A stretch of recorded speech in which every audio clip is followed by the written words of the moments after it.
Hello, everyone who is listening at the moment. This is, of course, the Sizzler Editions and Center for Creative Sexuality Education. Meet the editors. I am Jean Marie Stein, the publisher of Sizzler Editions, and with us for the Center for Creative Sexuality Education is Ava Durga. The center is hosting this event via their internet conferencing system. This is the very first time that we're using this system, at least those of us from Sizzler, so please be patient if there are glitches. I would like to introduce the authors who are on this panel with us today. I almost want to say on my left as I look at my screen, but then I realize we are virtually sitting at a panel, but like our audience who are in a virtual auditorium sitting around, he is actually far away. So first, Sascha Illyvich, editor, and he's of course an author of erotic romance. He's the let me see if I have all this right. He's the author of over 24 erotic romance novels, collections, and anthologies. And his books include My Sexy Valentine, The Gift of Her Submission, Her Male Slave, Room for One More, others that you will see listed, and others besides. And released only 2 days ago, actually, a new book for us, Torn to Pieces, which just yesterday became, someone's breathing heavily, became a pick at USA Today, which picked it for those looking for some hot erotica or erotic romance reading. And we're very happy about that. We will have a link to the USA site where it's mentioned up at our blog later today. He's also received a CAPA nomination. His books have appeared on several recommended reading lists, including Night Owl Romance and Road to Romance. He writes for us as well as a number of other publishers. He is the co-creator of Write Sex, a blog where established authors author insights and tips about writing and selling erotic fiction. And he, of course, is the editor of Sizzler Editions' Romance Imprint Intoxication, where he has brought in many new writers and books to Sizzler and has helped foster the careers of a number of beginning writers. And of course, either their first book or one of their first books, and is a very able editor as well. Say hello, Sascha. Hey, what's up, folks? Sascha. Yes? Yep, you will be hearing that voice in a few minutes. You'll be hearing that voice in a few minutes because each of us will speak for about 6 minutes or so on some topics that we have talked about earlier, and that's what we will do after these introductions. And hopefully more people will be joining as we go on. Also with us today, and we're really very proud to have him, is M. Christian, our senior editor, who, as I've said in this picture, looks as if he is in a 1940s horror film and about to perform a fiendish experiment. But at the same time, I'd rather capture a side of him. This indicates our fondness for him. Chris, of course, is the author of 300-plus short stories, which have been collected in many collections, and still there are uncollected stories, including Dirty Words, which was a Lambda finalist, Stroke the Fire, which is a collection of the best of his male erotica, The Bastard Machine, which has an erotic science fiction novel, or is that just short stories, or both? And so many others, they're hard to enumerate. Author of 10 novels, including Running Dry and Me Too and The Painted Doll and Brushes. They're all very original books, and none fit neatly into any category, but in fact are all memorable and worth reading for that very reason. Unlike so much forgettable fiction these days, sorry if I editorialize occasionally, he's also a very well-known anthologist, the editor of My Love for All That Is Bizarre, which is Sherlock Holmes Erotica, the Mammoth Book of Tales of the Road, and more, and author of the best-selling How to Write and Sell Erotica. And finally, his stories, all those stories have been selected for Best American Erotica, Best Gay Erotica, Best Lesbian Erotica, Best Bisexual Erotica, Best Fetish Erotica, and others. And later we will be speaking with him, or he will speak on the various subjects of how he's able to write and stories about so many different kinds of character and various different kinds of sexual turn-ons and orientation. And of course, he's a Lambda Award finalist and an editor who has worked for the Erotica Book Club, and the senior editor at Sizzler Edition. And next we come to Jean Marie Stein, our publisher, who has worked as an editor for Putnam, Houghton Mifflin, St. Martin's, Dorchester, and others. And he is the author of novels, stories, and articles, a variety of what I like to call nom de guerre, and which is somewhat different than a mere pseudonym in that you picked it for certain circumstances to get by or to make a sale. First novel was Season of the Witch, which was picked as one of the 30 most important science fiction novels of the 1960s by SF Chronicle, and was later filmed as Memory Run, aka Synapse, a very hard to find film right now due to some unusual glitch in the DVD rights. I was a self-help editor for 25 years. And after editing a number of self-help books, taught several classes in it, and then wrote the also pretty successful, writing successful self-help and how-to books for John Wiley & Son. And as publisher of Renaissance eBooks, which owns Sizzler Editions and a number of other imprints, I have published over 2,000 erotic novels in all genres, for all tastes, from erotic romance to bondage, from gay to straight, and a great deal more. And in just a moment, we are going to actually start. Each author will begin to speak. We agreed on a number of topics that each suggested, but I cannot promise you that the topics we have on our list will necessarily be exactly that everyone will stick to it, because each one of these editors is a creative person and tends to get inspiration from now and then.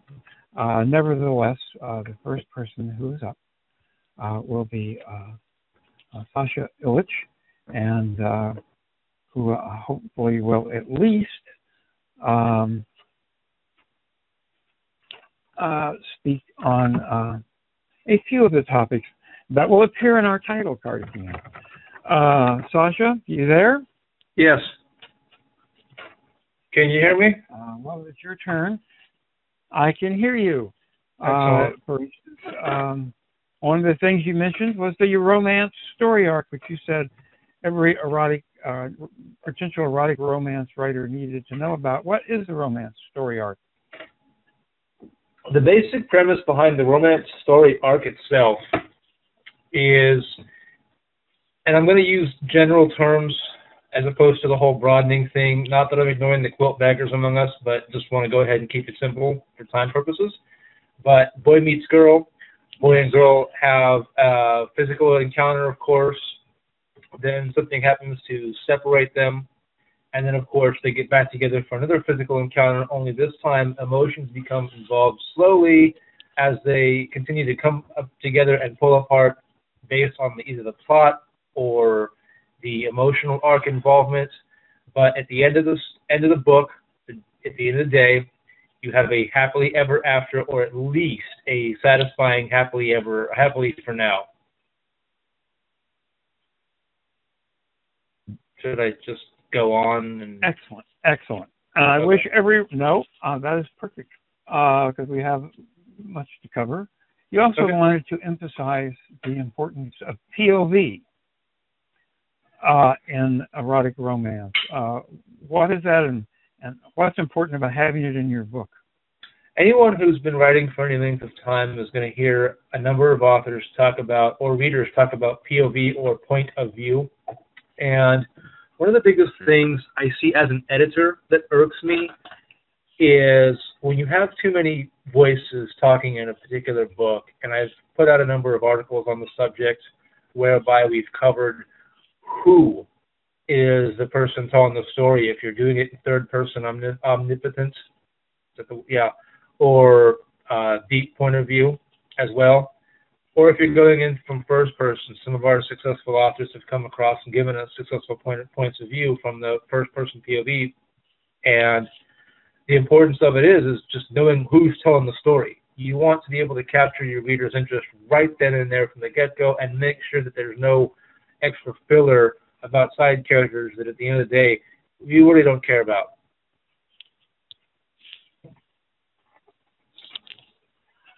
Thanks. You also wanted to talk about the emotional growth arc of the characters. Are we skipping sex? Okay. We'll find out. I guess so, huh? The emotional growth arc actually plays a point or a factor in the point of view as well, because as we're talking about the romance genre, one of the most important things we need to understand is that, first of all, 95% of your market of readers in romance is female. And we've already seen the statistics and the information about the emotional aspect of reading. We've also seen it put out there that a good portion of your readers who read romance in particular are coming into this with the idea of going on an emotional roller coaster. They want to be dropped into a world not unlike entirely our own, but with enough believability for the author to suspend, or the reader to suspend disbelief and put you into a position where when you're reading about a character, you cycle through it, the emotional aspect of things, the exact way they do, or at least you understand why they do. In romance, this is particularly important because a lot of our stories are about heroines who find men, and again, I'm generalizing, so I'm not trying to ignore the obvious crowd, but they meet their partner and they want them to subconsciously grow. So you start out with a character who is, if he's pick an archetype, any archetype, and he starts off a certain way with a certain tape in his head, and that tape in his head gets him only so far when he meets his match, be it his partner or lover or whatever you wish to call them. Then when they get into that cycle of, oh my God, we slept together once and it was great, but now I just want to fuck you all day long, whatever. But then the next time they have sex, we've only got an average of 400 pages to get them through that. So while in real life we can spend months, weeks, days, whatever, analyzing a romantic relationship, if it's there, if it's not, in literature, we need to be quick with that and understand exactly which stages of grief and growth we're going into and how we're getting our characters there, and how it ties into the romantic story arc while tying into the plot and satisfying everything at the same time. Thank you. I skipped the question. You're of course quite correct. You also wanted to emphasize the importance of this and how to structure satisfying sex scenes. That's not something I see a lot of people write about. How do you structure a satisfying sex scene? Well, there's a couple different ways to talk about a subject like this. There's the obvious technical thought or technical process where when you're writing it, you look at the act itself and my partner gives me a particular, I don't know, action, and then at the same time you react to that action first. You have a thought, you have a feeling, and then you outwardly react. But more to the point, I want to talk about the fact that basically one of the things that I've learned over the years, even being a male writing romance, is that, again, your market is primarily female. So what we're talking about in the sex scene and a romance novel starts off with the issues of trust.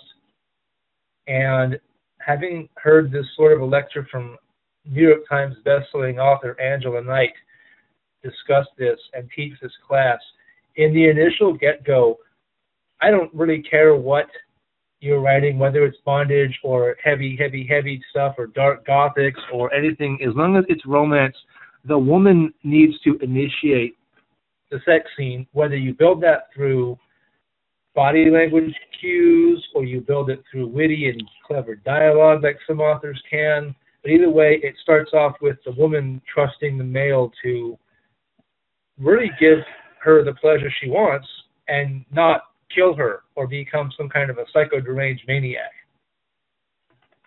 And then it carries on and becomes more and more about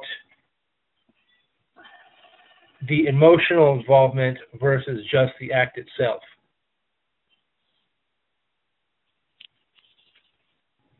Does that kind of answer? Very critical, and it's very much so. Sometimes you'd be surprised how often certain of these elements are missing from first novels that we get. You also said you wanted to make a point about marketing to your audience, which you said was different than writing for your market. I'm going to use M. Christian as an example of this because he's a very, very, very good example of writing for the markets. I've been following his career and, not to stroke his ego too much, been a fan for a number of years. Yeah, I know, right? Whatever. Anyway, the point I want to make about him is he's able to write for the markets. The man sees a call for submissions out. If it piques his interest, he does the research and goes out there and puts out a story or a book or whatever, and is able to do it with enough finesse to pretty much write for that market. Is it where his heart lies? That's always a question we ask ourselves as writers, is are we really talking about, do I want to write erotic romance? Well, I actually do, or do I want to go and write mystery because mystery sells better for what I do or whatever? And having the ability to write and know your market deeper than that is paramount. And what I mean by deeper than that is there's going to be, and again, I'll use Christian because he does have this ability to write so varied in different genres. There's going to be people that like his sci-fi stuff that don't really care for his other stuff. There's going to be people that care for his other stuff that could give a flying fuck about his sci-fi stuff. And Chris is going to have to deal with, and hopefully cover in a few minutes, knowing the difference between the two markets and understanding how really to best talk to them and say, here's my story, I know you'll like it, and when you buy the book or the story or the anthology or whatever it is, he's right. And then when he says it again, you know, because he reads, as a reader, he's got his pulse, or his finger on your pulse. Marketing is becoming a huge thing today with Twitter and Facebook and social media and even platforms like this where we've got a lot of wiggle room for things. And basically, you have the ability to shotgun blast your marketing, and that'll get you some sales. There's no doubt. It's just law of averages. But if you really understand who it is that reads the kind of stories or novels you in particular write, then you're going to do a lot better trying to sell, and you're going to do a lot better when you try to expand your audience.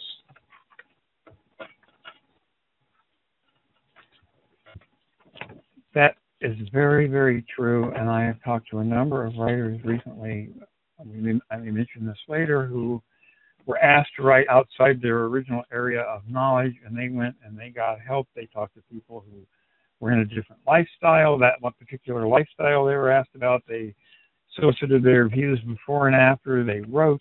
They took that to heart and were able to write very successful books. And now, Sascha, the very last thing that you mentioned was how to write drunk and edit sober. And I think we would all very much like to know what you meant by that. I was actually being a little facetious when I put that in there. I've been under a lot of stress and deadlines, as most authors and editors will tell you. What I really do actually buy into that, though, premise thereof, as far as write drunk, edit sober. One of the biggest things, and I want to put out there that I'm not advocating going and getting hammered every time you want to write a book. I am, however, advocating the intelligent use of your resources and understanding of yourself as an author to do the things that are going to allow you to get out quality words. While you are doing whatever those things may be, you need to make sure that you do them with enough understanding that you're probably going to put out some crap out of that bunch of words you get out there. A case in point, I have a mystery romance that I started writing earlier in this particular week, and I sat down to write. I was all good to go. I'd been fed. I had my resources in front of me, and I knocked out in a single 8-hour day 10,000 words. As I was tweeting about doing this while still writing, I had mentioned that the first 2K were pissing me off. They sucked ass. They were weak. They were, God damn it. And my phone goes off now, of course. They were horrible, horrible words. That being said, when it comes time for me to finish this book and bring it out into editing mode, you're using a different mindset. You're using a different part of your brain. You're using a different skill set that is more analytical, less artsy-fartsy and hippie creative bullshit. You are really needing to analyze everything that sits down there word for word and understand that, was this the best word choice I could have used? Was this the best phrasing I could have put this at? Is this characterization deep? Is this plot working in tandem with the elements of my story? And you want to really have a clear head for that. So if you do decide to alter your mind state of any kind, and it could be a number of different ways. I actually do use music a lot to alter my head and get into the spaces, as well as, among other things, in the past. But you want to be able to make sure that you're able to have the analytical part of your brain going and focus on that rather than zoning out on whatever else is going on in the background. It's very, very difficult, I will say, to have a relationship and live with somebody when you're an author and you're editing, because the slightest little irritation can shove you out of that mindset, and it's hard to get back in sometimes. So there's that. But let me add two things here. One, our attorneys just asked me to say that this is a live event, that the use of any expletives during this event does not necessarily suggest the endorsement of said expletives by Sizzler Editions or any of its affiliates. At the same time, there's a reason, many reasons Sascha's known as the bad boy of romance, and no one would have him any other way. And you sorry, get what you get, and the wisdom is there. Oh heck, she says. Don't worry about it. I restrain myself from saying fudge. Now, for those, I hope you're having at least some fun listening to this, but we will stick on this. I will like to add to what Sascha said. I think a very, very important point here, which is not about using drugs or alcohol to shift consciousness, but about a larger issue that often goes unspoken, which is addressing the serious issue of the inner critic and the various ways in the past that people have used to get away from it. We would all agree it must go. It's very difficult to write if you can't find some way of getting it out of the back of your mind and sideways from it. Of course, many writers are famed to have written books on alcohol or drugs. I think the great late Alan Watts, Zen master and psychotherapist, would have, when talking about drunk, might have thought of a spiritual drunkenness or a psychological drunkenness, a way of getting in some other state. And I'm pretty sure that this is what my friend, the writer Gil Lamont, used to mean when he said that before he could write a book, he had to go through all of his changes. And that once he figured that out, he learned how to do it in a much shorter amount of time, which for him was, I think, probably, depending on the book, 3 to 5 days. And it's something that each of us, has to work with. But, if that's the goal, and that there are ways that do not require large amounts of anything that writers have tried, and that you can find listed in various places that are may help you get away from the inner critic. A big issue, and when I read it, I realized what Sascha was saying here. It's a drunkenness in the sense that you've gone to a different spot in consciousness than usual, where the words can flow and you're not in a state that was your normal, sober, mimetic state. Well, and now having... go ahead, Sascha. Well, let's be honest about it. I mean, you mentioned the drunken state, so to speak, but in reality, when you're in the world that you as an author have created, you want to be able to stay there as long as possible to get this story out, because the faster you get the story out, the faster you can hopefully get it to your readers, and the more that they will love being in your world. Absolutely true. Getting disturbed or knocked out of that can cost you hours, if not days, of work sometimes to reconnect the thread on the pulse to exactly where you were when you were disturbed. Totally true. So I'm going to move on now. We're going to let M. Christian speak, and instead of, now that he's set his timer, he can throw it away over Chris, because I am going to actually ask him the questions. And, oh, my heaven above. For those of you who have just now come in, Sascha Illyvich just finished speaking on the following topics. We will not be able to reprise them, but we will be putting up, this will be available later, and we will doubtless put up pieces of it at our YouTube site, so you can hear what the essence of what he just said. You'll find it there. The whole presentation will be available later for streaming, probably for $1 or $2 if you want to stream the whole thing, I'm told. And next up will be M. Christian. This, of course, is the Sizzler Editions and Center for Creative Sexuality Education, meet editors. Event for those of you who have just come in the last few minutes, which I see is the case, and Sascha made some very telling points, what you'll be able to see at the Sizzler Editions YouTube site. Now, it's now M. Christian's turn. I'm having it's very dry here because of heat, so I'm having a lot of trouble getting enough fluid to speak. M. Christian, who was introduced earlier, and is one of our able editors and a well-known writer of erotica, and that will give you some idea of the range of his work and interests, which are quite diverse. Chris, you said that, sent me 7 points that you felt were pretty essential to making it as a writer of erotica or erotic romance. And the first was write and keep writing.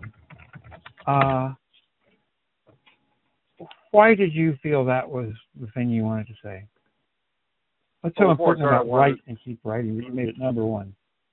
Well, before I start, I want to thank everyone who's being here, and I want to thank, Ava of the of who's sponsoring this, and I want to thank you, of course, and of course Sascha, who's being such a sweetheart. This is a lot of fun. This is actually, welcome to the world of tomorrow. This is a blast. To be honest, actually, the writing keep writing, I think, is probably the number one, because it's so easy to get distracted, especially these days, by marketing and social media and, am I putting the right character, what is the right amount of sex? And there's a lot of inner critic that can pop up when you start to write. And if you really get in the way of it, I think that's important to just sort of like, especially when you're first starting out, to just wipe that out and just keep writing. Don't worry about marketing. Don't worry about anything. Just write, especially when you're first starting out, because you're going to find your voice. You're going to find your feet.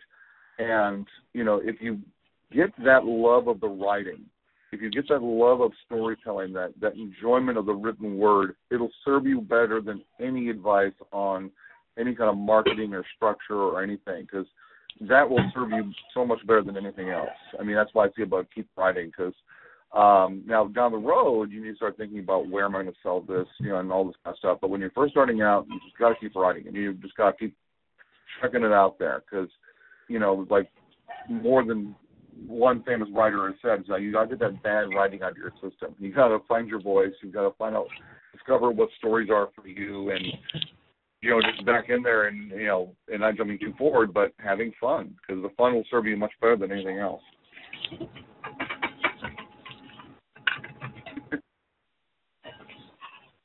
It certainly will. Now, the second topic, and you're certainly the person to comment on this, because as we established earlier, you have had written for almost every kind of sexual orientation or interest, and have had work selected for best American erotica, best bisexual, best lesbian, best gay male, best fetish.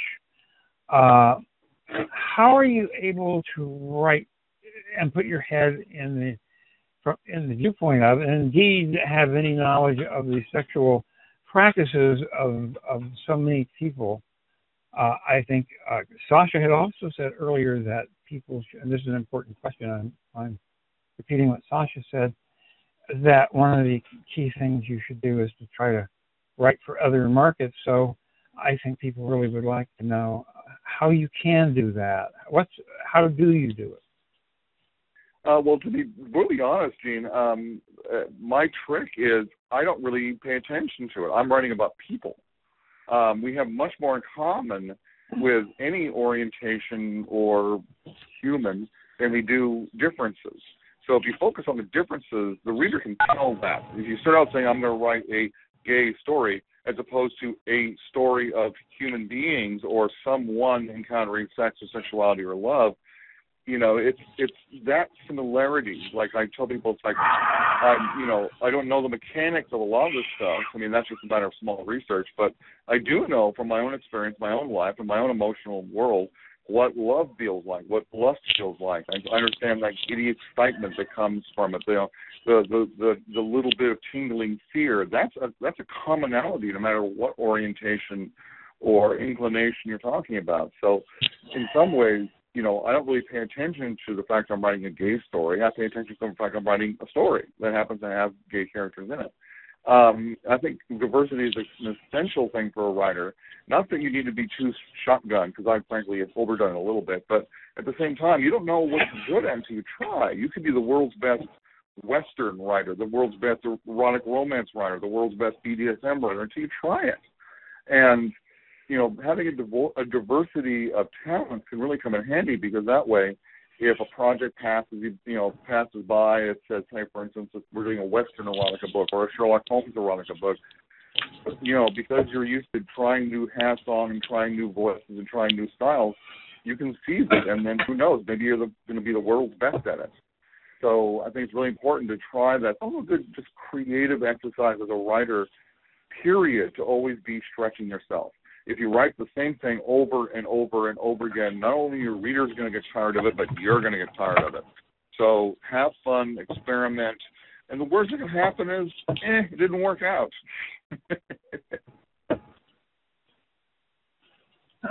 Yes. I would like to say since she could not be here today due to family commitments, that one of our authors, Margie Church, in an interview that I did with her recently, said there's a way that she was asked to write about a different orientation than her own, and thought about it very deeply. And she takes writing very seriously. So she went online to some sites to get information, and then into some chat rooms and on Facebook to get some references and to talk with people of that orientation. They voluntarily were happy to help her try to get the story right. She very conscientiously worked it through and then sent it all back for comment, and then published it.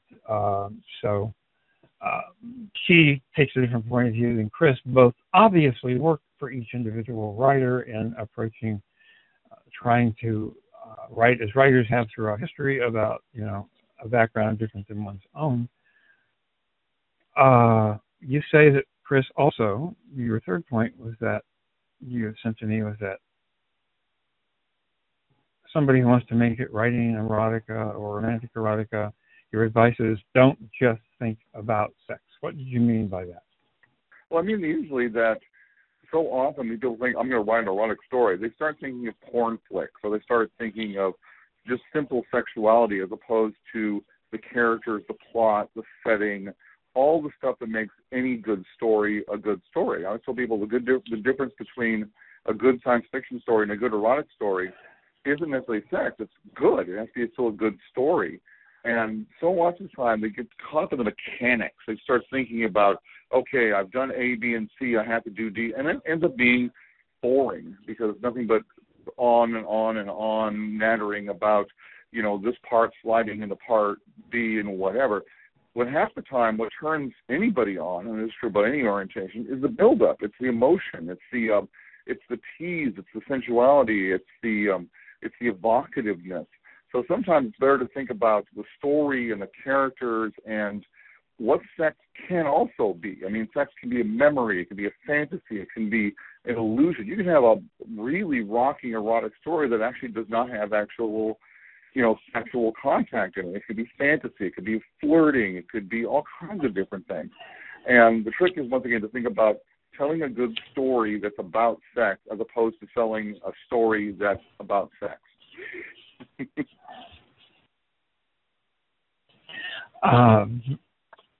Very, very astute, as always. I would also, Chris, so gentlemanly, remembered to thank everyone for joining us, from Sascha and Ava, who's helping with technical problems, to all the people who have, not quite tuned in, but logged on. I want to do that too. As you can probably tell from my voice, I'm having a bit of an allergy attack and laboring under some slight handicaps. Don't worry, of course, I've had a zillion, as we all have. I've had allergies before, but if I sound a little slow, or as if I can barely talk and because my mouth keeps drying out, just be patient. And I think the content will be worth it. Now, you made 3 points, Chris, that you sent me about kind of the writing of them, and 3 about the things you need to know to make it as a writer that involve kind of marketing your books and yourself and selling them. And the first one was have a good basic site. Why is that so important, and why do you think there's still people who don't know that? It's amazing the number of people who don't know that. It's remarkable. It's kind of like, it reminds me of the old joke about the guy who keeps going to God and says, I want to win $1 million. I want to win $1 million. I want to win the lottery and make $1 million. And God finally says, meet me halfway, buy a ticket. In other words, a lot of writers are saying, I have no presence. I'm not getting any good hits. I'm not getting good sales or whatever. And they don't have a site. They have maybe a Facebook presence, but A good basic site is really essential. Just a place where someone can type your name and bang, there's where you show up, and there is a list of your books, hyperlinked, as best to Amazon or wherever it's possible is being sold. Because, while people will search in places like Amazon and other places, a good basic site, especially if you want to build a social media presence, you need to have some kind of good anchor. Also, keep in mind that sometimes a lot of these other sites are not your control. They're controlled by someone else. So if something happens, that site goes away, there goes your presence. So if you have to own and control your own basic site and then go from there. So I think it's really kind of essential. It's like the cornerstone of having a book selling or an author's presence is a good basic site.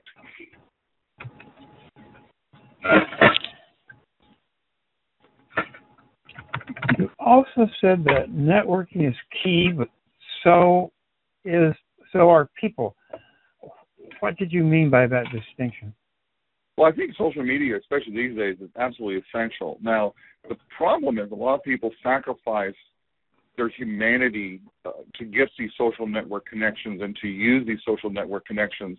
And, this is not a universal by a long shot, but sometimes what happens is they end up having to either deal with or work with people who aren't good for them. I mean, they writing is a very special thing. I would say before that writing, no matter, if you're a bestseller or winning awards or not or whatever, it is always a very special and very difficult, and can be a very difficult thing to do. So, it's important to find social networks, but it's also important to find people networks who support you as a person and a creative person.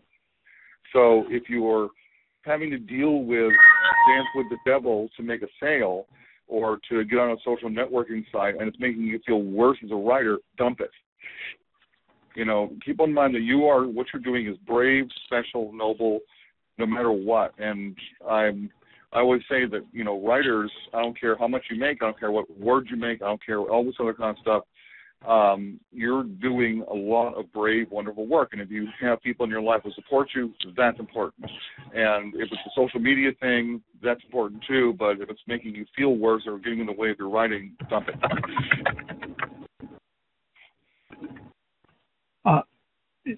You also wrote persistence, the best form of social media.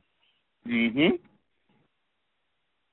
Oh, very much so. I mean, what did you mean by that? It kind of gets back to writing and keep writing. So many people, especially when they're first starting out, think, I'm going to write one book and that's it. Well, that never even worked back in the days of advances in the print publishing world. But now in the ebook world, you really need to keep writing, keep producing books. And it's not quantity versus quality. That's not what I'm saying. But you need to have a good stream of content, and it's particularly true on sites as well, is you need to have a good presence. You need to keep it going. Don't expect immediate results. I mean, sometimes websites and authors take a while to find their audience. So if you get tired, oh my God, I only have 4 followers after 4 months, it can take a year or two before you finally get an audience. And then, of course, when the audience does get you, all of the work you've done will kick over. I mean, Gene, you can back me up on this one. We've seen all the time. It's like, an author's book will sit there on the shelf and suddenly they'll be discovered, and then every book they've ever published will leap off the shelves. So if you don't have that sense of persistence and then you're in for the long term, it's not going to work for you. Oh, this is very true. I have seen when we sold books from our website before, we would see a new reader come in, buy a book by a writer who had maybe written 15 books or so for us, or 7 or whatever. And if they liked the book, they would come back the next day. They would buy maybe 2. A couple of days later, they'd come back, they'd buy 5 more, and then they'd come back and they'd buy all the rest and 1 or 2 more jumps, and they just read them through as anyone does a series that they like. So at that moment, each new customer means 4 to 7 to 15 sales instead of, if you have 1 book, a new customer just means 1 more sale. Mm-hmm. It's certainly cumulative. And you said remember to have fun, Chris. Why is that important to be successful? I think this is probably the most important thing. I really do. I mean, some writers or people will tell you, oh yes, writing is a way of making money. Writing is a way of making fame. I got news for you. it happens. I'm not denying that. But the bottom line is writing, is, once again, kind of a long haul thing. And if you're not having fun, and if you're not enjoying yourself, if you don't really like to sit down at the computer and write stories, find something else to do. Because that's where the real thing is. Because, one, it's good for your soul, not to be too spiritual, but it's also good for your work. People can read a bored writer. They can read an arrogant writer. They can read a writer who is not into what they're doing. I mean, we've all experienced it. We pick up the book going, oh, my God, why should I finish this?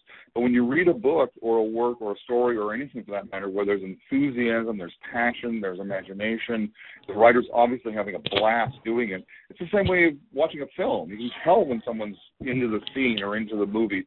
Other ones are just phoning it in. And phoning it in, sometimes those books will sell, but they won't sell as well as someone where they read the story or the book and they go, wow, this guy's having a blast, or this woman's having a blast, or whatever. It's just like, so having fun, enjoying the craft, enjoying the storytelling is really essential, because that will never leave you. You can, sales can dip, presences can dip, all this kind of stuff can fade away, but if you don't have a real affection for the work itself, you can have, it's really kind of essential. It's really what's important.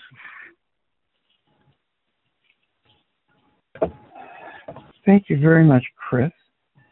That was M. Christian, and to kind of review for anyone who might be making notes, there essentially were the points that he made. We will have this slide up at our site and later at our blog site, and later we will run some of this at our YouTube site as well, the Sizzler Editions YouTube channel, for those who might have missed it or want to hear it again. Next up would be myself, Jean Marie Stein. I know I just let their portion of the program go a little longer than I planned, but frankly, I was just very interested, and usually I have a sterner hand on the wheel. I am, of course, the publisher of Sizzler Editions. Took it over very early in the ebook era, about 2002.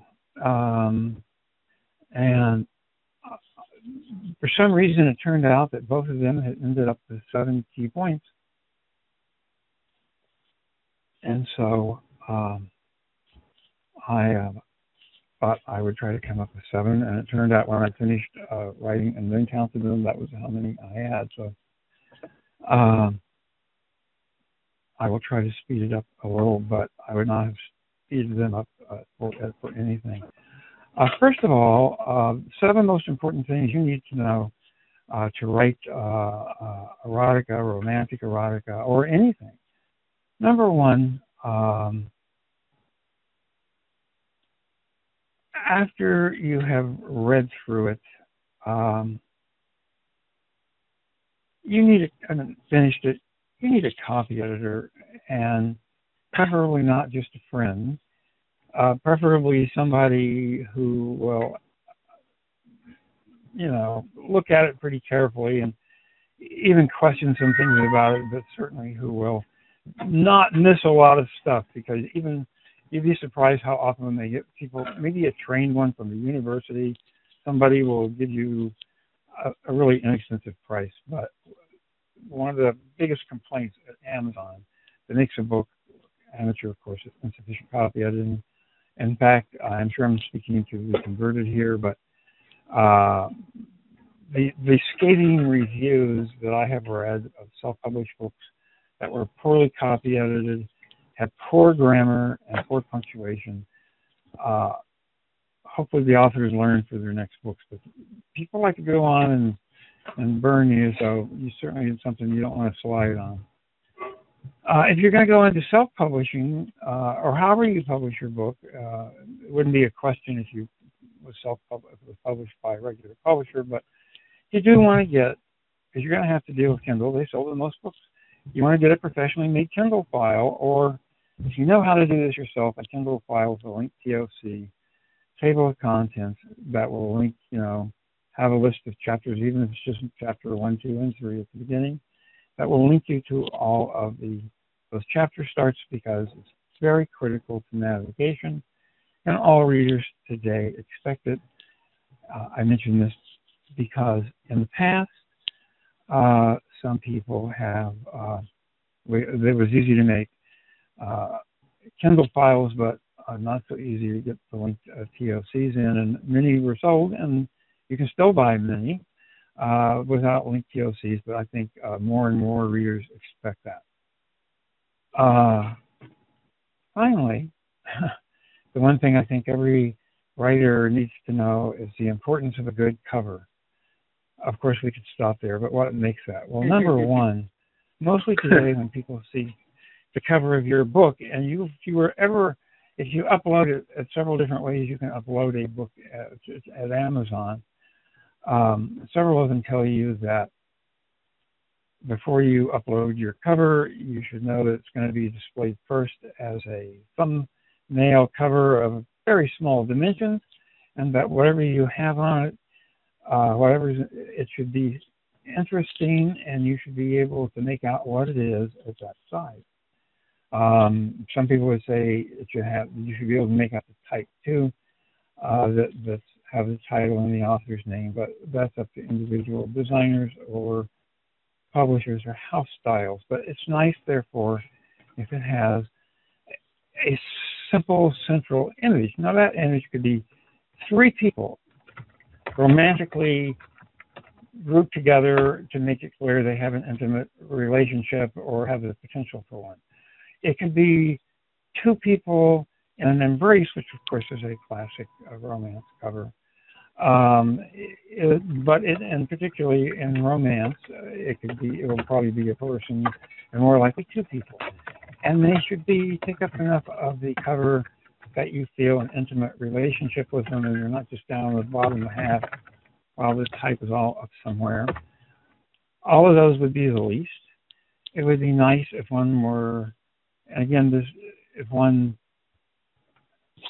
the type was not made in clashing colors. You can find easy articles on the web, of course, about how to avoid the colors clashing.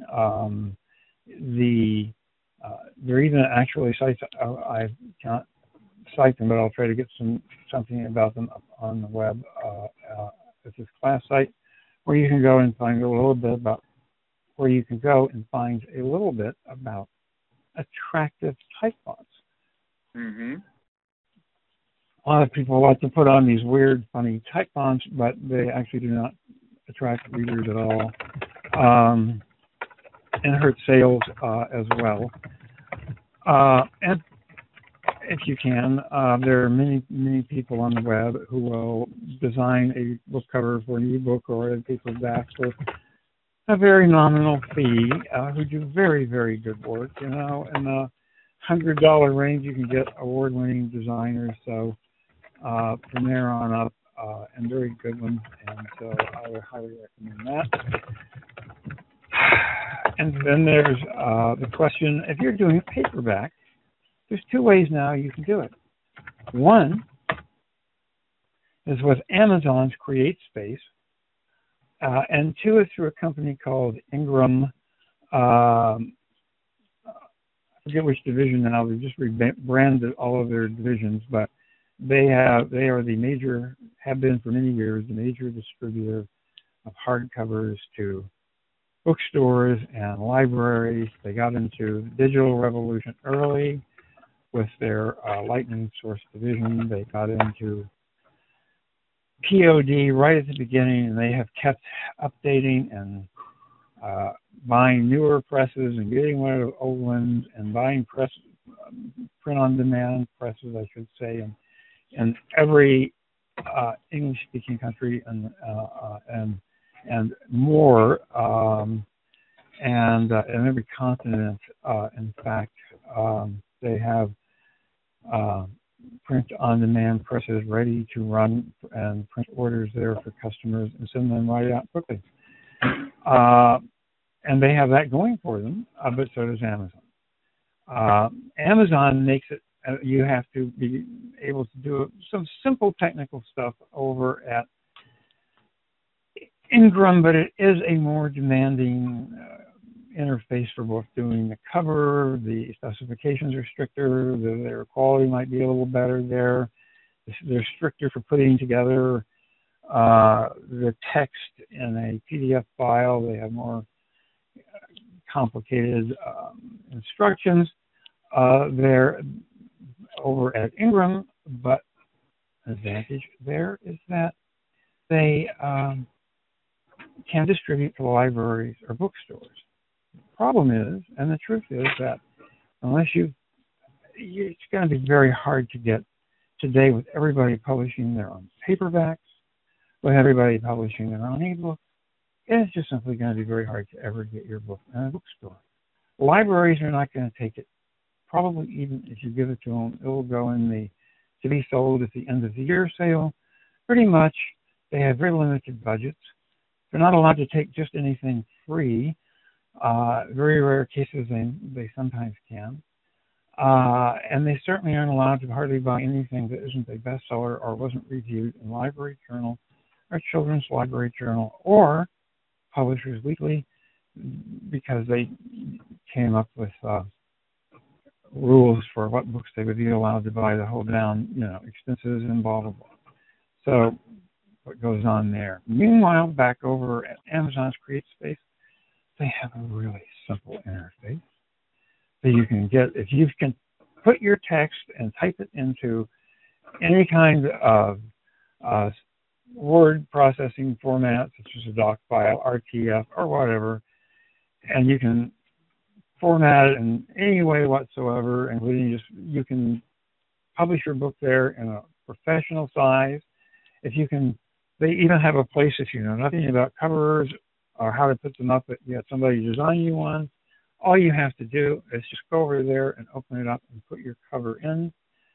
They have 9 styles of formats, including you've already got your cover completely made, put it in. Others allow you to put in an image. And with only clicking about 5 things and investing an hour or 2, you can make an entire book, push a button, and it's in the market the next day at Amazon. Now, that in itself is a high plus, because Amazon sells the most books. The downside there is that if you want to get into libraries, you'll have to pay some money. Ingram will try to get it into bookstores and libraries for you. They'll charge even more. Amazon's is minimal. It's $25. But again, you're really never going to get it into bookstores. You may get into a specialty bookstore if you were writing a specialty book, but that's not the case with romance or erotica. You might go to your local bookstore. They may take some copies. They may take them on consignment. Since it's erotica, you might get a few in maybe some erotic bookstore or something, but really it has to be you personally. So I'm not sure that there's a lot to be said for spending money for something that you are not going to get, which is going into bookstores or trying to get into libraries unless you just get a big break somewhere. Then you can always spend it. The quality difference is low, but it is there. Over Amazon's CreateSpace is not quite the quality in print or the cover. You can see it with your eyes to compare them, but at the same time, my gosh, 15 minutes after you finish a book and 2 hours later, you can have your entire book up from the moment you finish it, were you so foolish, straight into the market. Finally, I think there's the question of how to get people interested in your book, which oh my gosh, I better get going, which we've already talked about primarily, but I say that the best thing is to find a good marketing hook for it. What is the thing that would be just so unique about it, that's so exciting about it, that is so turns you on the most about it, that you think would do the same to readers who are interested in this book? And the best way to figure out what that is to go look at the first line or two in the blurb for books, romance or erotic books in the book-selling site. Now, in the very end, I want to say that big success stories, which you hear about, are very few. They are because there are hundreds of thousands of people now, because of Amazon's opening up book selling to self-publishing. I mean, literally tens of thousands and hundreds of thousands of new books and of authors are in the field now, writing books and trying to get them published. So those are going to be rare, and all the leverage of all the social networks in the world is still a miracle and luck most of the time, or as Chris said, perseverance if you click. And I just want to share with you the odds against which each book and author have to work. There are, for sale at Amazon, 2,600,001 fiction books, of which 2 million are 600,000 might be the same book in two different editions. But there's at least 2 million fiction books that are already up there. In romance, there are 350,000 books listed under romance, which makes the odds at least 300,000 to 1, allowing for some duplicates. 300,000 to 1 against breaking out to the top or breaking out very far along. And finally, there are a number of erotic books on Amazon. Has 130,000, so that makes the odds at the very least 130,000 to 1 of having a really the big top success story of the year. They, of course, if you factor in things, are a little better than that, but still, let's be serious. We're talking hundreds of thousands at the top to high tens of thousands to 1 at the bottom. And I feel that it would be wrong to send people out without some realistic idea of how hard it is, because we in the business look at it that way every day. And now we're going to take questions, and we're have far less time than I had hoped, but perhaps because we started a little late, because when people came in, Abel will be kind enough to give us another 10 minutes or so. And again, I will put this slide up at our blog, and you'll be able to see this piece of it, of what I was saying, up at our YouTube site. I hate to repeat myself. Now, we are going to, Ava can do that, open it up to take questions. If anyone wants to type in a question, or for that matter, use a microphone to share it with us, we would be happy to take them. Actually, Chris Hale had an interesting question a few minutes back when y'all were talking about covers. He had asked about comic book covers. What about them? Let me find it. I don't know. He just says, what about comic? There it is. Yeah. Wait a minute. Okay, where's Chris's home? What about comic books? What about them? I think that the same is true for comic book covers up to, because at this point, more and more comics are being sold on the web, and more and more comics are, and now that Amazon, of course, has added its new comic creator app that anyone can use, or whatever they call it. I think it's Comic Creator. It's Kindle Comic Creator, I believe. Apps that anybody can use to put their comic and turn it into a Kindle with page view, so you can click on panel view, so you can click on each panel and blow it up and look at it. Big enough that even if you're looking at it on a small screen, you can see each panel very clearly, or you can go back to page view and see the entire page. I think that just levels the game. Again, comics will be sold as much and probably far more in the future electronically, and you're going to see the image small. And of course, the classic thing about comic book covers is they've always tried to focus on one big central strong image with readily identifiable type for the character names. So really, I think, in one sense, they of course helped pioneer the essential cover of a simple and powerful image. So I don't know. What did you want to know, Chris? Chris Hall, you there? Do you have any other questions? Someone else? Well, actually, we had a question from Creative Sex Ed about the market for erotic graphic novels. So that can kind of like dovetail the gun. It's increasing. I think that Chris, you want to speak to that real quick? I can do a little bit of it. I think you've been in bookstores. You go to comic book stores. There is one because I know you've seen it. You've told me there's a small one. Oh, there's I agree though. I think the only difficulty with erotic graphic novels is the fact that for comic books, especially for things like on the app and the Kindle and so forth, some of these companies who act as clearinghouses for them have been very strict about content. Now, that does not include purchasing directly from, like, Amazon, which is actually a lot more open-minded about the content.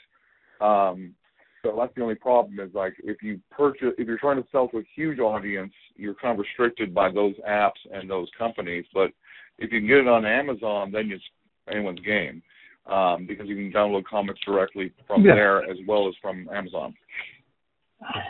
Well, there's that, and there's also one of the things that I'm actually noticing is that as far as erotic graphic novels are concerned, in romance in particular, especially paranormal, the big author names, Neil Gaiman, Laurel K. Hamilton, those Sherilyn Kenyon, those people are coming out with erotic graphic novels as an extension of their platform as a writer and a marketing platform that they can use to jump and gather more sales because people want to know if you as the author have hired an artist that captures your vision. J.R. Ward, I think, is doing the same thing with her Black Dagger Brotherhood series.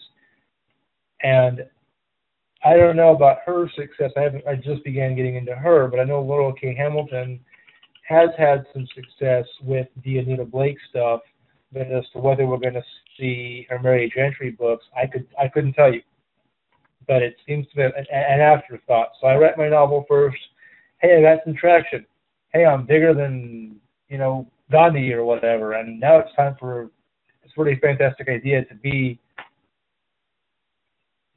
serialized in comic book form. Also, Chris Hall asked a question about the good strategy for distributing press releases and announcements. As soon as we find out, we'll tell you. I do have to say that. Go ahead, G. Well, Chris, we have Sherry. Are you still there? Can you unmute? Can you say hello if you're there, Mike, or however? Because we have with us a publicist who could probably answer that better than I could. Log in. Are you Sherry? There you go. Hi. Yeah, hi, Jean Marie. Hi, Christian. How are you doing? Fine. Why don't you introduce yourself, Sherry, just really quickly? Yes. My name is Sherry Zickelmeyer. I am a fin spinner with the porn publicity firm Black and Blue Media. And thank you, guys, for inviting me in to mention some stuff on this because I'm going to be brutally honest with you. Unless you have a website, distributing a press release is going to do nothing for you. At this particular point in time, all a press release is really good for is generating traffic to a website. That works. If you want to get the press's attention, your best way to do it is literally making friends. You're going to have to meet people in person. It's going to take a lot of going through the internet and putting together a contact list, talking to people, getting to know them. And that's actually going to be your first step to putting out a press release because most of the time you're going to be dealing with the adult press. The adult press does not read, PR Newswire, okay? They don't read the AP lines. So you're going to need everybody's personal email address to put out the press release to. So the first thing you need to do is start putting together a contact list. That way you know that you're targeting exactly the people that are going to carry it. You can start targeting the market that you're going to send it to, because, you know, if you write gay literature, sending it to just straight isn't going to do you any good.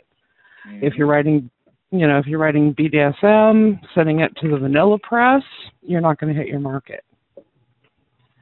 So whenever you put together your contact list, that gives you the advantage to be able to sit down and go, okay, who exactly, what editor am I going to send this press release to? That way you didn't waste your time writing the press release, you know. And because you're sending it personally to somebody that you have a relationship with, you're going to be a lot more sure in getting coverage on it. Well, I completely agree. I mean, it used to be you could send press releases off and get a response. Now it's completely changed. I couldn't agree more. Yeah.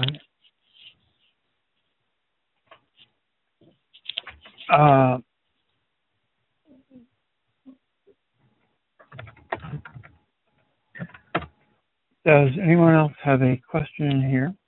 I don't want anyone who might have one that's just been hanging back to hang back. If you do have one, let us know. And if not, I do have a couple of things I really would like to, and try to make the first paragraph, or better yet, a headline above the first sentence or a headline above it, you know, a little bit of an attention grabber.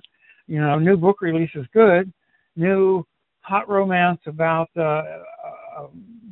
new hot romantic suspense set against you know, a glittering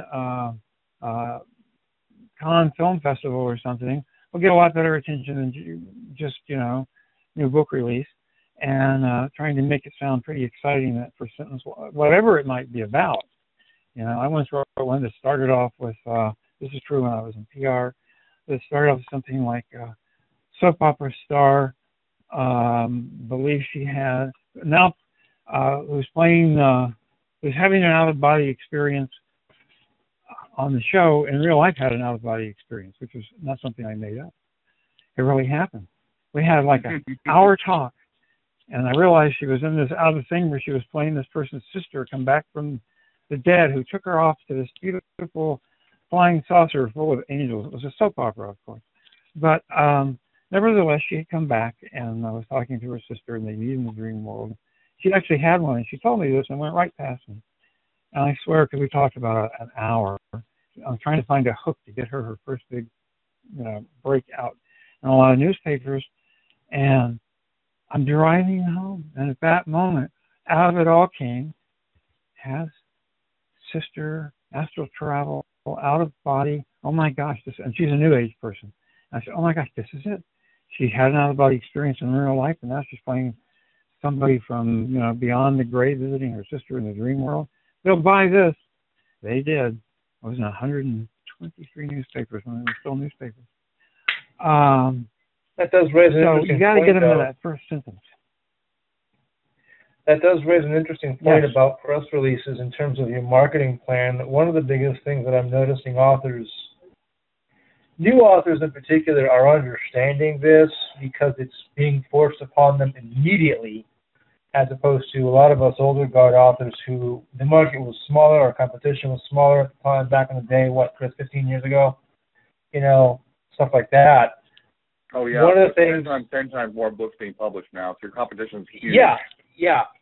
So now you have to look at this, and when you write your press release, one of the things that I've learned over the last couple of years has been when I picked up my agents for the stuff that I have at other houses,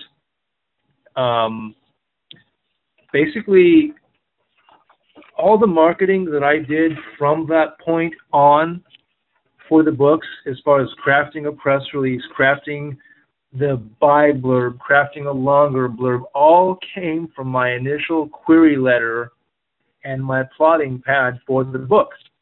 So that all I had to do was make a few alterations to a single statement out of there, and bam, I have my 25-word pitch. I make a few more alterations or cut a couple of paragraphs down a bit and tighten them up a little bit, and I've got a back of the book blurb that all of you are going to want to jump at and buy. because it sounds intriguing enough, and I didn't really have to work that hard to craft it. If you see on Twitter, there's days where me or some other big author, has problems with just a blurb. Just the back of the book blurb, because the publisher has graciously given us, 25-word, Liz.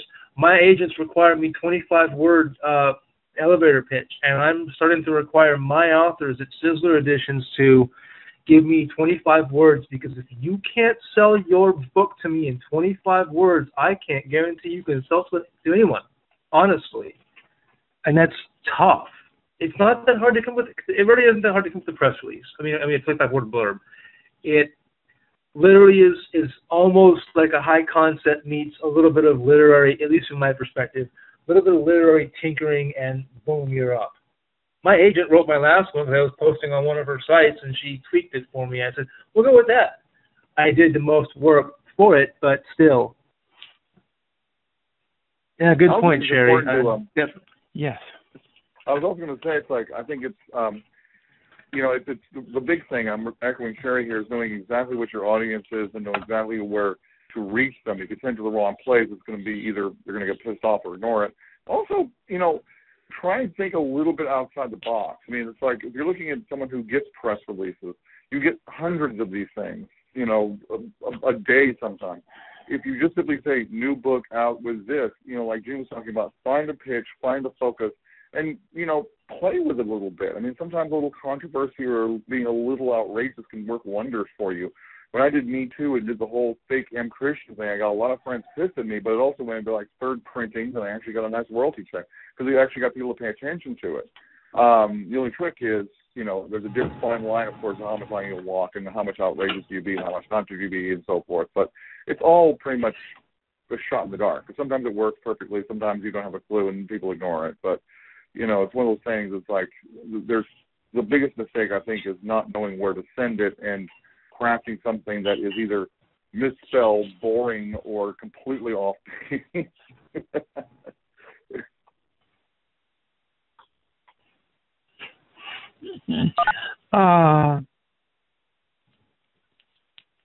Yes. I could not agree. Some days the magic just doesn't feel like you're going to be able to squeeze it out of the toothpaste too. But sometimes I get in there and I just fight, and I twist it around and around and around and slap words and move them around, and everything seems bad, and then all of a sudden out of it a couple of things start fitting together, and it's like suddenly it becomes like putting together Legos. Not only do the press releases, the chapters, the scenes, suddenly they all begin to fit together.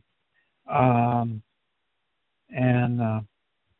I'm hoping that as you try, that will happen for you. I think it does after a while, but the whole idea of the 25-word elevator pitch is absolutely true.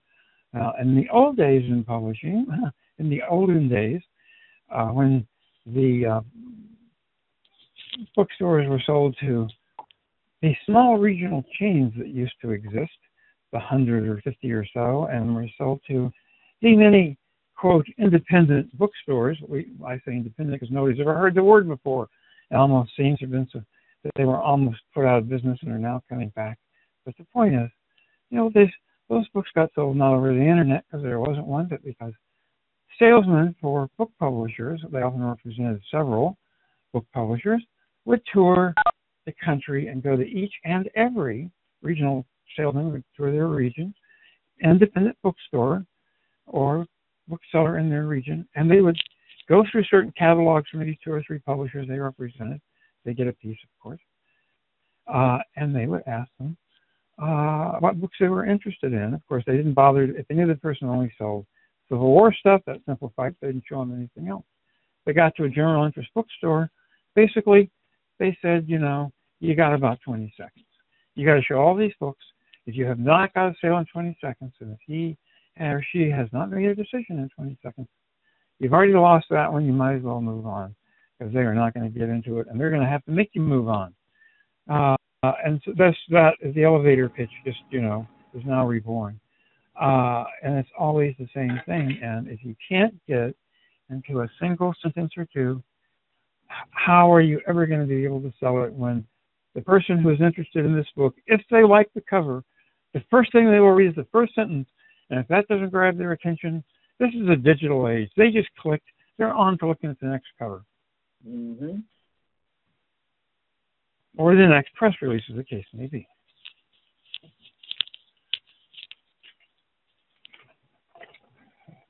Well, there you go.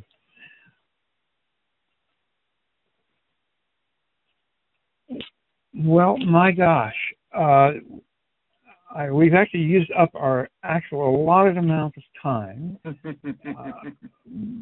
You have a few more minutes, Ava. I feel that you've given us a lot already. Any hot sales trends? Well, Sascha will know what the hot sales trends are in erotic romance. Sascha? Hot sales trends in erotic romance. I actually got told recently by one of my agents that contemporary romance was king. And it's not so much because it's a trend, it's just king. And that's what a lot of people start off reading. It's a lot of what people continue to read because they don't or can't wrap their minds around the S&M stuff. They can't quite get paranormal yet. Maybe they haven't seen True Blood yet. I don't know. But that's from what I understand, number one, and what I've been told to write by a couple of my agents who were trying to big my career up in a different way than been done before. Outside of that, top three in no particular rank: paranormal romance, so werewolves, vampires, shifters of any kind. I personally want to see something different from somebody, a different type of shifter, but that's just me. Male dominant, female submissive romance, again, particularly with paranormal, it's even better. And then, oddly enough, gay male romance has picked up a lot of traction over the last several years to where it's a serious competitor in the industry of romantic fiction. A lot of publishers specialize in just those, and for the authors that are over there, they do very well. They are smaller, but again, it's a focused market right there. I have a few authors under my stable that write only gay stuff, and they write very well. I'm sure Chris can tell you about the same with his authors that write gay erotica. Young adults, I'm going to lay it out on you, Liz. Not my thing. In fact, to be honest, I think, and again with your disclaimer on profanity, the genre is bullshit. I think it's just called fiction prior till that, and that's all it is. That's my opinion, though, not anyone else's, and it's fine. But new adult and young adults are coming out as new things, although I just think it's a different name for the same old stuff we've seen before. It's amazing that the subject matter of the YA novel at the moment seems to have been the subject matter of adult novels about 25 years ago. So, whatever that might mean. But it's, you look at the Hunger Games. There was a point I wanted to make. Yes, and now, the Hunger Games, and the one before that, the Twilight Saga, which I just slurped up like a sundae or a banana split every minute of the movie. I don't think I could have ever made it through the books, but it was okay to sit there and munch popcorn in front of our TV and watch it. It was kind of deliciously delirious. That's my review. But what I wanted to say, this is the most important thing of all. I would say whatever your business, and as Margie Church said, one should understand if one starts to write that one is now in a business that you'll have to keep taxes, that there'll be this accounting and that accounting, every other kind of accounting, blah, blah, blah. So, and then there'll be this decision and that decision. And what is your product? It's not a book. It's not this book and this book and this book. No, the product is you wrote this book and you wrote this book and you wrote this book, and it's you. And it's why when you're a big seller like Stephen King, they put your name on the cover. Sometimes they have an image, sometimes there's sort of a vague image behind it, and just the name is there really big. But whatever, Stephen King's name and all the best-selling authors' names are put very big on their cover. so that at any size you see it, you know it's a book by this best-selling author that you love. Go out and get it right now. They've been branded. I watched branding come in this business, and we talk about it all the time now. And what you're selling is yourself. The problem is everyone is shy. For the most part, and I know Sherry would agree, unless they were just in the business and had already trained themselves to somehow not be shy or a major extrovert, nobody wants to go around tooting their own horn. Oh my gosh, what will people think? Jeremy Tarcher once said to me, or that, you had to make every author, when you were trying to write their description, to go on the jacket copy and to go out to the reviewers and to go out to all the people who might interview them, it makes them sound like a second coming, and whether they were or not. And I took this to heart, understanding what he meant. And you can't be shy. You can't hide your light under a bushel. You can't pretend anything else. Your name should be very big on any cover. I've seen so many authors send me covers that they had somebody do for them, and I was willing to take it if it was a good cover. But what was the big mistake? They have their name down about an inch on the bottom of the cover. You can barely read it. It doesn't blast out. It doesn't say this is a Sascha Illyvich cover. It doesn't say this is a M. Christian book. It's so small, it doesn't say anything because you can now look at the image and the title. And it should. Everyone should have, and sometimes designers like to send them in because to the designer, and that's why you have to stay on top of your designer if you're doing it yourself or if you're a publisher. They'll want the type of the title and the author's name to be less important because the beautiful image they designed, the art is to them the important part because they're an artist. That makes good sense. At the same time, from you, it may not, your point of view as the author or publisher, it may not make as much sense because you really need your name bigger and you need the title bigger. And so sometimes there can be a struggle back and forth to get it up to a reasonable size, depending on how stubborn they are. And as somebody points out, Sherry, that marketing and publicity, in fact, everything is all about the cult of personality. And and it's absolutely, of course, true. And so let your personality out. Sascha lets his personality out. Somebody at some time, at some distant past romance convention or writing dubbed him the bad boy of romance, and of course, and it was a wonderful coining, and it stuck. Well, we should all be so lucky just to have somebody come up with a great line like the bad boy of romance. You start a sentence like that, a review. The bad boy of romance returns with another amazing, and you're already going to read the next part to find out what he's written about next.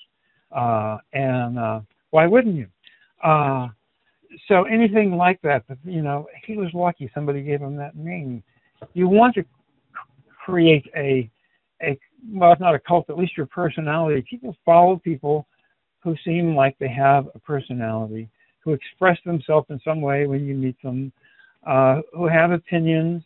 You have to spend all your time writing your opinions or be controversial. A lot of people aren't. Because the fact that they aren't controversial, they're just nice people. When they let that part of themselves out, it's also their personality. Well, Sascha, of course, wants a cult. And I don't want to cut your cult for giving you the idea. But seriously, you really want to let yourself out. You want to put your brand on everything. You want to try to get your name out.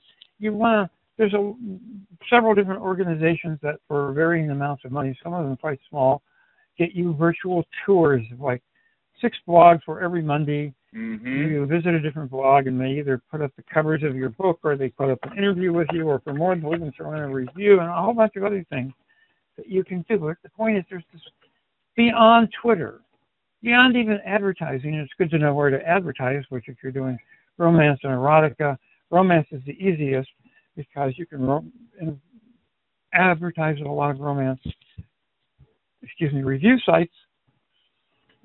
But and there are quite a lot of romance review sites, and bloggers who review romance and erotic romance out there. Further away from that into straight erotica, there are less sites that review just erotica. We'll take anything if it's erotic and review it, but there are some, and so those will also take, a small number of sites will also take erotic romance, but they'll do erotic bondage with no romance or whatever the storyline might be. And so in the long run, there are those, but even beyond that, there's carrying your message out to all those bloggers. People who have blogs are sitting out there. They get in groups. They do all kinds of things to get people to come to their sites and get us blog. And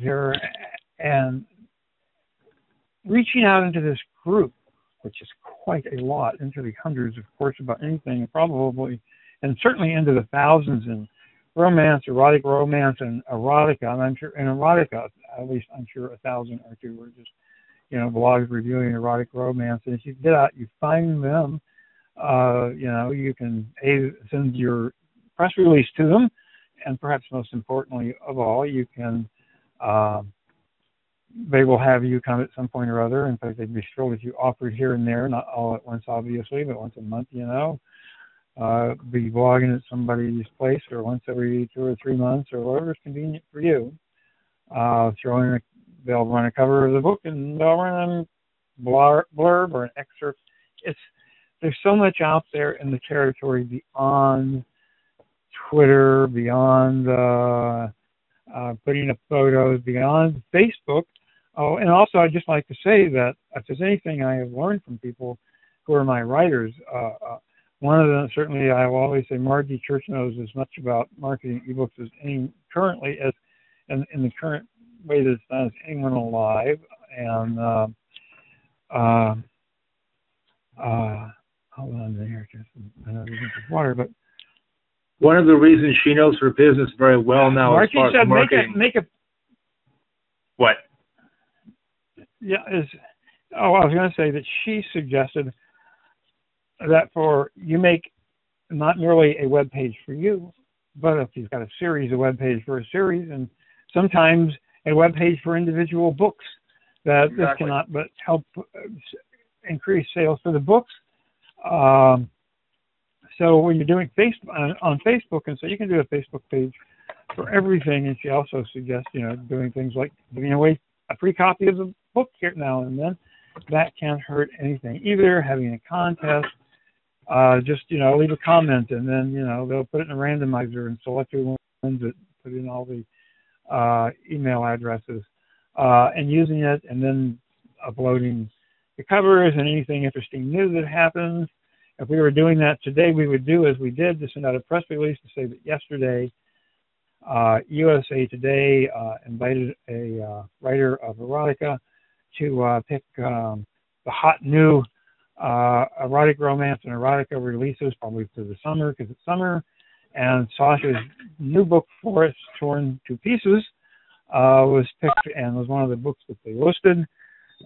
We've already Twittered that, and we've already put it at our website, and we will be doing more with it to make use of it. It was a wonderful break that Sascha got through doing the tireless PR work that he does, and the tireless being nice to people, and the tireless making connections that he does here and at conventions. I think it's important to be more than your product. Because so many times it's like writers think they have to talk only about their product, only about themselves, only about their writer. Frankly, being subversive and talking about other things as well that may be tangential to your product is a really good idea. I've had remarkable success on blogs and Tumblr and so forth by just simply posting things that are interesting. So you end up with people who are drawn to the images or the articles or something similar, and then you can slip in the advertising. You can slip in by the way, I'm an author who's written blah, blah, blah books. Because, frankly, it's like if you just tweet and you just Facebook and you just whatever about just your book and yourself, people are going to tune it out. Your audience is not other writers. They're people who are interested in what your book is about, and that's kind of like we want to direct a lot of your focus. It's a very common mistake for writers to simply think, oh, I have to be on this writer's site, I have to be on this writer's group. But they're not buying your books.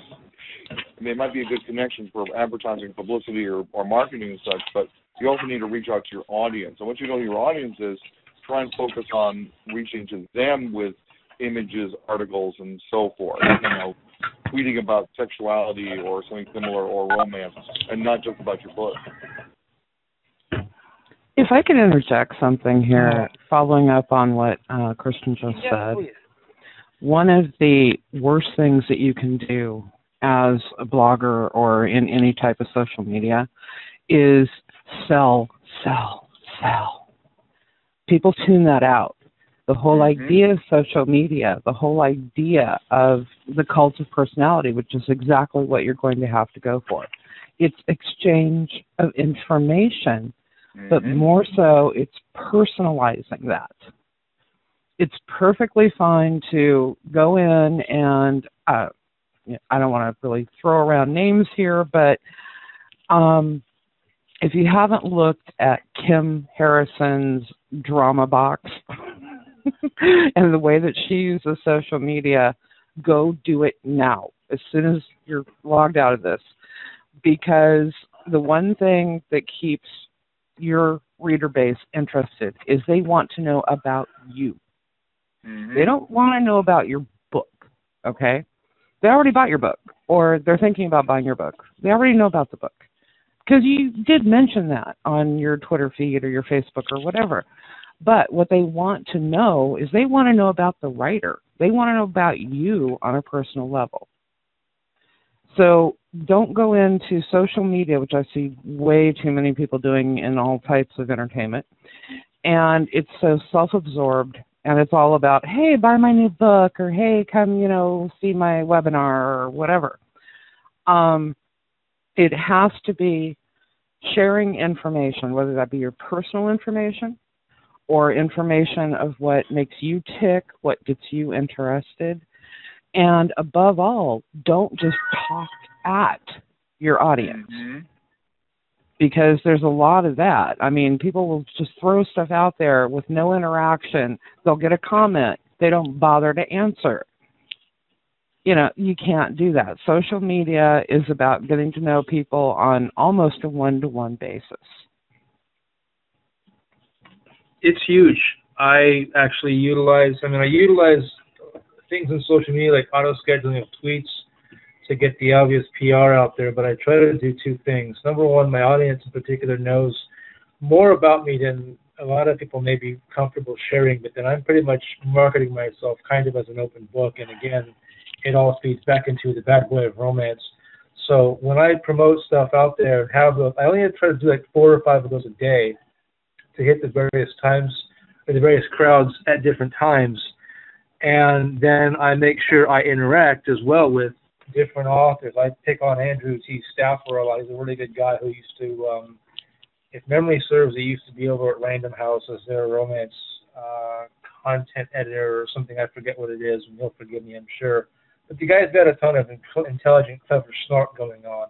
I am a horrible, incorrigible flirt online with my followers because it's expected, number one, and number two, it is part of the fun of knowing this author. Neil Gaiman, you guys see a lot if you follow him, is very interactive with his fans, and you have to be, and it doesn't even take that much time. People complain about the time given to social media, but honestly, if you follow my feed, you know two things.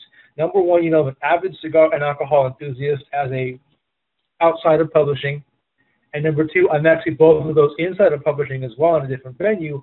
But those things, that thing, and the fact that every day between 5 o'clock and like 7:30 at night, I'm usually found either outside my building smoking a cigar or at a cigar bar doing the exact same thing. And a lot of times, if I'm at the accidental cigar bar, I'll check in, and my fans or my followers will tweet, have a drink on me, or did you get your work done today, kind of thing, and we'll talk back and forth a little bit, to the extent that I feel like it, because in those settings I don't want to be bombarded by social media whenever to be in front of a person talking and smoking and drinking and having a good time. But it doesn't take me more than like 5 minutes max to do those things, and it's not promotionally, and it does build a bond between the author and the reader. I've got a street team now that somebody started for me, that is because it's blatantly obvious some of these women are too old for me, and they're married, of course, and this and that, but they enjoy the play and the banter and the fun, and they do go out and share my work for me, and they do go buy their books, and they do support me because of who I am, and that intimacy, for lack of a better word, that we've created amongst ourselves, and that's what it really boils down to. Jean Marie had said, this is my last point before I've run over too many things, but Jean Marie said earlier, you're selling yourself as an author. Well, yeah, you're also selling the unwritten author-reader contract, whereby I, the author, write a book, you buy that book, and you get an experience out of it. And if you want to repeat that experience, you ideally would spend money on that second book that I wrote. And your way of enforcing this contract is to continue to spend money, which really boils down to trust, on me. And I'm trusting that I'm giving you, of course, that experience. And so that's really what it comes down to is can I give you the same or better experience as an author with this next book? Very much true. And with that note, I think we're going to have to sign off. It's almost 4. I have here in California, I have an appointment. It must be 7 in the East.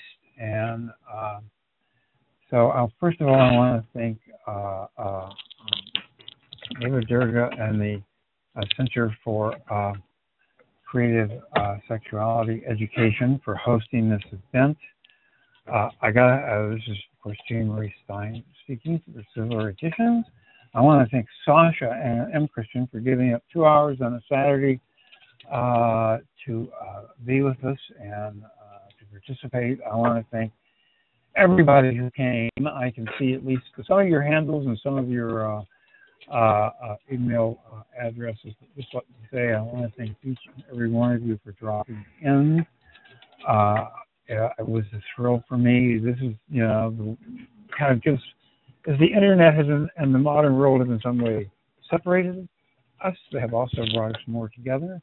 And now all of us here in all these different places can sit down and have a panel and talk to each other live and exchange ideas and ask questions in a large group. And it's just a miracle. It's like we get to build our own small town and then have our own small town forum. And on that note, I must get out and thank you all and goodbye. And it was just a wonderful day for me.